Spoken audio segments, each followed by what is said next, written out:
एक गजल के चंद इशार देखिएगा। इन अंधेरों से लेके जाऊंगा, इन अंधेरों से लेके जाऊंगा, मैं तुझे रोशनी दिखाऊंगा। अरे क्या कहना है, इन अंधेरों से लेके जाऊंगा, मैं तुझे रोशनी दिखाऊंगा, मैं तुझे रोशनी दिखाऊंगा। हाथ में लूंगा कासाए खुर्शीद, हाथ में लूंगा कासाए खुर्शीद, चांदनी रात भी सजाऊंगा। वाह, चांदनी रात भी सजाऊंगा। खुर्शीद अली साहब, आपको कोई खतरा नहीं शेर से, ये मामला दूसरा। तू जो दीवार में समट आई, तू जो दीवार में समट आई, दिल भी दीवार से लगाऊंगा। बहुत अच्छा है, वाह। तू जो दीवार में समट आई, दिल भी दीवार से लगाऊंगा।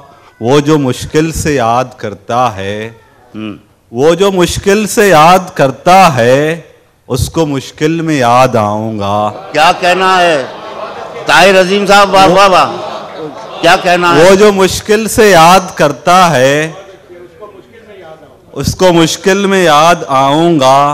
सिर्फ मानूंगा अपने दिल की बात, सिर्फ मानूंगा अपने दिल की बात, कोई वादा नहीं निभाऊंगा। अरे वाह वाह वाह, सिर्फ मानूंगा अपने दिल की बात, वाह वाह वाह, कोई वादा नहीं निभाऊंगा। हाथ रखूंगा तेरे हाथों पर, हाथ रखूंगा तेरे हाथों पर, ऐसी तस्वीर एक बनाऊंगा।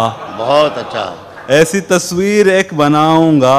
तेरी महफिल में आऊंगा लेकिन, तेरी महफिल में आऊंगा लेकिन, कुछ सुनूंगा ना मैं सुनाऊंगा। अच्छा है, वाह वाह, कुछ सुनूंगा ना